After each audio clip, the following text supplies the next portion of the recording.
Tudo bem, pessoal? Espero que sim. Desejo a todos os inscritos do canal um ótimo final de semana. Bom saber que não estou na escuridão do horror sozinho. Vocês estão junto e misturado comigo nessa jornada. Estamos juntos na escuridão das trevas. Mais uma vez, desejo um bom fim a todos vocês, inscritos do canal. O horror que virá de semana. Abraço. Ouija. Uma vez, quando eu tinha 16 anos, descobri o que eram as tábuas Ouija. Perguntei aos meus pais se tínhamos uma em casa e minha mãe me disse que sim, que ela estava guardada em algum lugar do armário com todos os jogos de tabuleiro. O armário ficava no porão, perto da lavanderia, e estava cheio de coisas antigas dos meus pais. Fiquei intrigado para experimentar a tábua Ouija, porque eu era um pouco supersticioso. Pedi ajuda à minha mãe para procurar no armário sem desorganizar tudo o que ela havia organizado com tanto cuidado.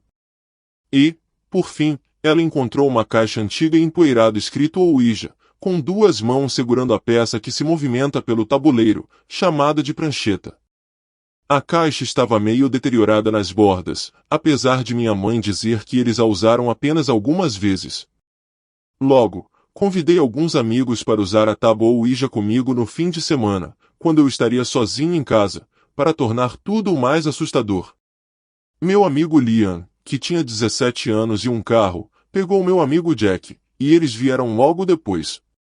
Já era por volta das 21 horas, estava escuro, obviamente, e meus pais haviam saído por alguns dias. Meu irmão mais novo, Adam, que tinha 2 anos a menos do que eu, também estava em casa, então eu o convidei para participar. Nós iríamos brincar no chão do sótão, que havia sido convertido em meu quarto.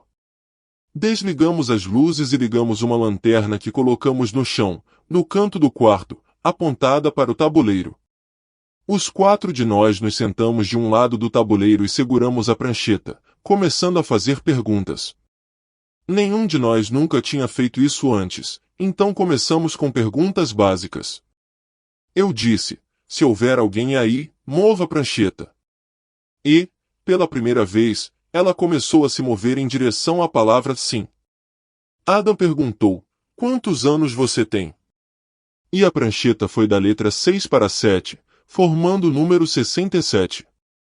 Olhamos uns para os outros, e embora eu suspeitasse que um deles estivesse movendo, tenho certeza de que os outros também pensaram o mesmo, mas continuamos jogando e não quebramos a imersão.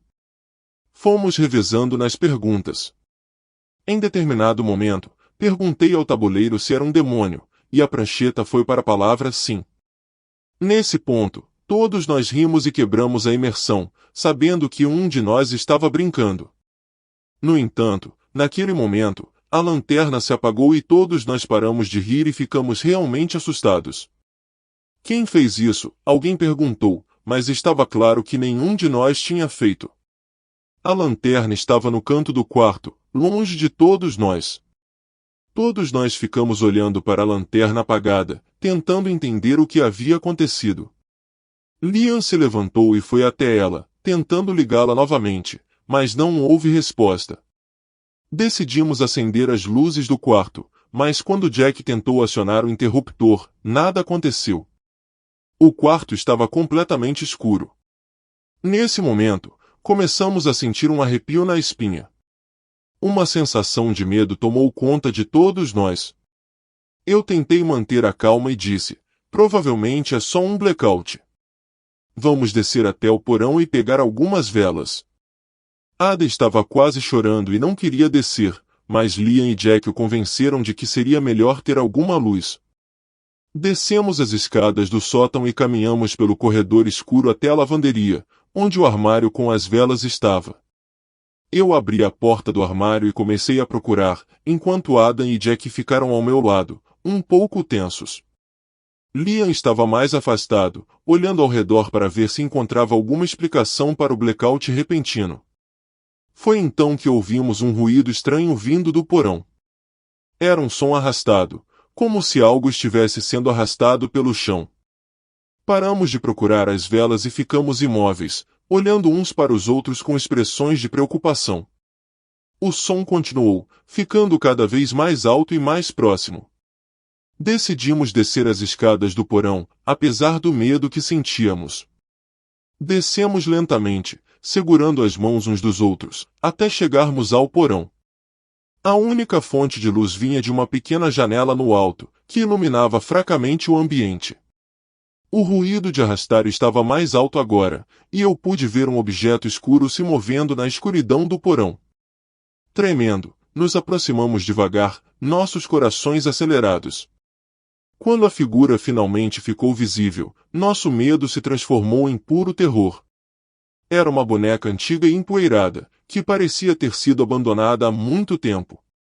Ela estava deitada no chão, e seus olhos vazios pareciam nos encarar.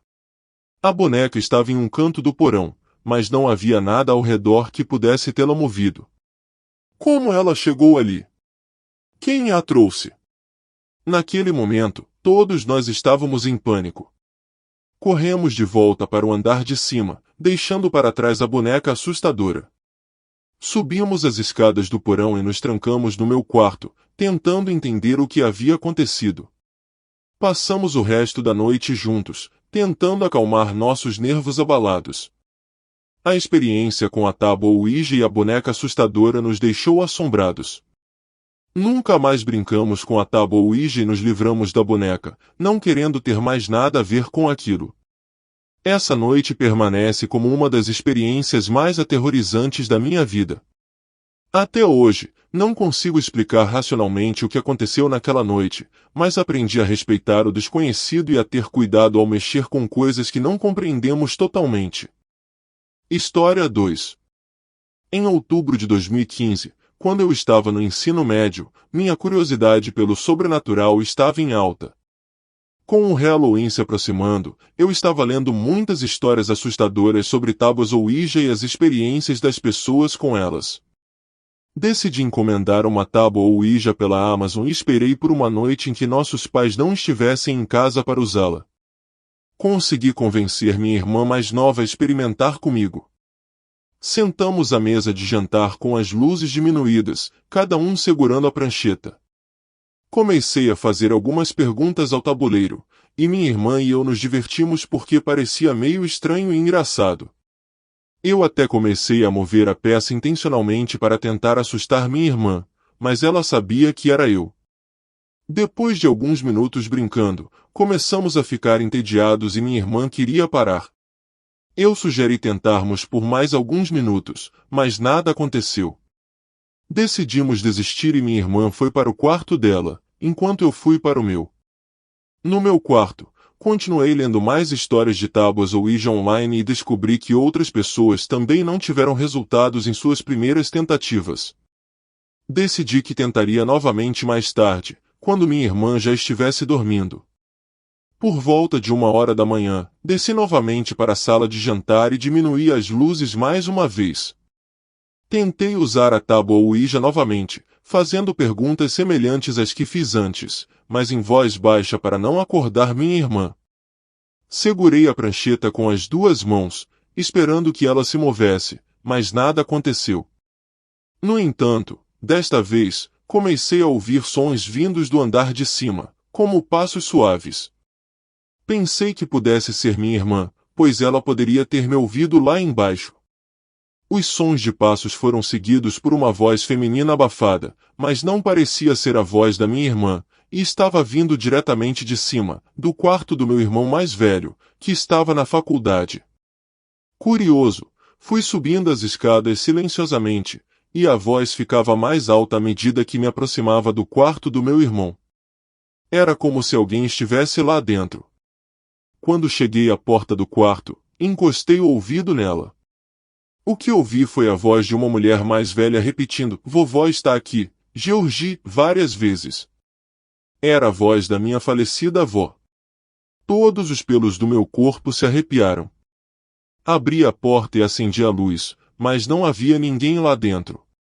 A voz havia parado. Assustado, corri de volta para o meu quarto, tranquei a porta e me encolhi embaixo das cobertas. Sentia como se o quarto estivesse girando e não conseguia raciocinar direito sobre o que acabará de acontecer. Foi uma experiência tão vívida que era impossível ter imaginado. Antes de tentar dormir, fiz uma oração, mas acabei passando a noite acordado. Mesmo 8 anos depois, ainda me lembro dessa noite claramente. A escuridão da noite parecia se fechar ao meu redor, enquanto eu lutava para encontrar alguma explicação racional para o que acabará de ocorrer. Minha mente estava em turbulência, consumida por um medo que parecia penetrar até os ossos. Eu senti uma presença sinistra, algo além do nosso mundo material, e a voz da minha falecida avó ecoava em meus ouvidos, enviando calafrios pela minha espinha. A ideia de que minha avó estava se comunicando conosco era aterradora e ao mesmo tempo fascinante. Como poderia ser possível? Será que eu havia despertado algum tipo de entidade sobrenatural com a minha brincadeira com a tábua Ouija? Uma onda de culpa me atingiu, misturada com o terror que estava presente em cada canto do meu ser. Permaneci acordado durante toda a noite, incapaz de encontrar descanso. Cada ruído mínimo me fazia estremecer. Os sons da casa durante a noite se transformaram em sinfonias de pesadelos, ecoando pelos corredores e atravessando as paredes. Meu coração batia acelerado, e o tempo parecia se arrastar enquanto eu me perguntava o que poderia estar à espreita nas sombras. Na manhã seguinte, meus pais retornaram e eu me esforcei para agir normalmente, como se nada tivesse acontecido. No entanto, a experiência daquela noite ficou gravada profundamente em minha mente. Eu sabia que não podia mais ignorar a existência de forças além da compreensão humana, e uma sensação de inquietude passou a me acompanhar. Desde então, evitei qualquer contato com o mundo sobrenatural. A tábua Ouija foi guardada em um canto escuro do porão, envolta em camadas de poeira, como um lembrete constante daquela noite assustadora. Aprendi que brincar com forças além da nossa compreensão pode trazer consequências imprevistas e aterrorizantes. A experiência que vivi naquela noite me ensinou a respeitar o desconhecido e a reconhecer os limites do nosso entendimento. O sobrenatural é um terreno perigoso, e não devemos nos aventurar nele de maneira leviana. Meus pensamentos e emoções se transformaram, deixando para trás a curiosidade e abraçando um respeito cauteloso pelo mistério que cerca nossa existência. O episódio com a tábua Ouija permaneceu como uma lembrança sombria e me serve como um lembrete constante de que há coisas neste mundo que não podemos explicar racionalmente. O sobrenatural existe além dos limites da nossa compreensão, e às vezes é melhor deixá-lo assim, mantendo uma distância segura das forças que podem perturbar nosso equilíbrio mental e emocional. Portanto, para todos aqueles que se aventuram na escuridão do sobrenatural, lembrem-se das minhas palavras de advertência. Nem tudo que está além do véu é seguro ou amigável. Às vezes, é melhor deixar as coisas desconhecidas permanecerem assim, ocultas nas sombras, para que possamos seguir adiante em nossa jornada com segurança e paz de espírito.